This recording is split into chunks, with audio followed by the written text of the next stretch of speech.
আচ্ছা, আমাদের ওয়ার্ডে যে ম্যাক্রোস অপশানটি দেখানো হয়েছিল, আমরা এই অপশানটি এখন দেখব।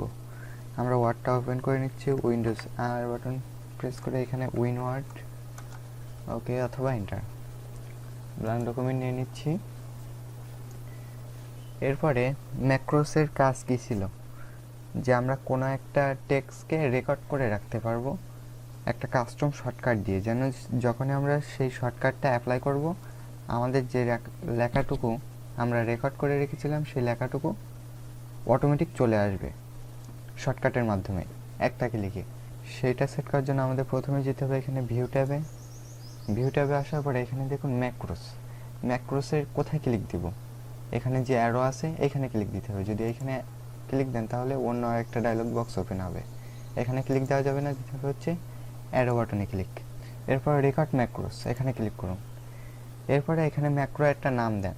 আপনি যেই টেক্সটটা ম্যাক্রোর ভিতরে সেভ করে রাখবেন সেই টেক্সটের কাছাকাছি একটা নাম দিবেন, যেন আপনি এই ম্যাক্রোটা দেখলে বুঝতে পারেন যে এর ভিতরে আপনার কোন টেক্সটটা আছে। নাহলে যখন আপনি ডিলিট করতে যাবেন তখন অন্য আরেকটা ডিলিট করে ফেলতে পারেন একটা ডিলিট করতে গিয়ে।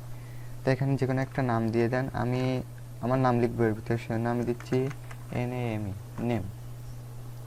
ওকে, ম্যাক্রোর নাম দেওয়া হয়ে গেলে এখানে দিবেন কিবোর্ড সিলেক্ট করুন। তাহলে এখানে আরেকটা ডায়লগ বক্স আসবে, কাস্টম কিবোর্ড। এখানে প্রথমে প্রেস নিউ শর্টকাট কি, এখানে নতুন একটা শর্টকাট কি ব্যবহার করতে হবে যেটা অন্য কোথাও এই ওয়ার্ডের ভিতরে ইউজ হচ্ছে না। যেমন আমরা জানি Ctrl+L দিলে লেফট অ্যালাইনমেন্ট হয়, Ctrl+R দিলে রাইট অ্যালাইনমেন্ট হয়, কিন্তু আমরা এখানে দিয়ে দেখি Ctrl+L। দেখেন যখন আমরা Ctrl+L দিলাম তখন এখানে বলছে কারেন্ট অ্যাসাইন টু লেফট প্যারাটাকে আমাদের লেফট অ্যালাইনমেন্ট করার জন্য এই শর্টকাটটা ইউজ হয়। সেজন্য আমাদের এমন কি চাপতে হবে যেটা একদম নতুন। যেমন আমি দিচ্ছি Ctrl+5, সরি আগে Ctrl+Lটা মুছে দিতে হবে। এখানে দিচ্ছি Ctrl+4। দেখুন এবার কি বলছে, এখানে বলছে আনঅ্যাসাইন্ড। এই শর্টকাটে আমাদের এখন কোনো কিবোর্ড নাই, তো এই শর্টকাটটা দেওয়ার পরে আমরা অ্যাসাইনে ক্লিক দেবো, তাহলে এটা কারেন্ট কিসের ভিতরে অ্যাসাইন হয়ে যাবে। এবার ক্লোজ দেন। দেখুন মাউসের সঙ্গে একটা রেকর্ডের আইকন চলে আসছে। এবার আপনি যেটাই লিখবেন সেটা আপনার ম্যাক্রোসের ভিতরে রেকর্ড হবে।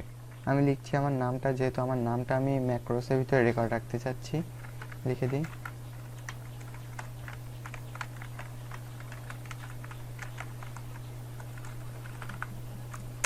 ওকে, লেখা হয়ে যাওয়ার পরে এখনও কিন্তু আপনার লেখাটা রেকর্ড হতে থাকছে। এটাকে আমাদের স্টপ করতে হবে। স্টপ করার জন্য আবার এখানে ম্যাক্রোসের অ্যারোতে চলে যান, এরপরে স্টপ রেকর্ডিংয়ে ক্লিক দেন। তাহলে আপনাদের ম্যাক্রোটা স্টপ হয়ে গেল এবং আপনারা যে লেখাটা লিখেছেন এটা রেকর্ড হয়ে সেভ হয়ে গেল। এবার আমি এই লেখাটাকে মুছে দিচ্ছি। এবার আমরা যে শর্টকাটটা দিয়েছিলাম সেটা অ্যাপ্লাই করি। Ctrl+4 আসছে, Ctrl+F4। এবার আমরা চাচ্ছি যে এই ম্যাক্রোটা আমাদের আর প্রয়োজন নাই, এটা আমরা কীভাবে ডিলিট করব। ডিলিট করার জন্য আবার ম্যাক্রোসের অ্যারো বাটনে চলে যাব, এরপরে ভিউ ম্যাক্রোস। তাহলে আমরা এখানে দেখতে পারবো আমরা কতগুলো ম্যাক্রো এখানে তৈরি করেছি। আমরা নেম নামে একটা তৈরি করেছিলাম, আর এই দুইটা বাই ডিফল্ট এখানে ছিল প্রথম থেকে। আমরা যদি নেমটাকে ডিলিট করতে চাই তাহলে নেমটা সিলেক্ট করব, সিলেক্ট করে ডিলিটে ক্লিক দেব। ওকে, ইয়েস।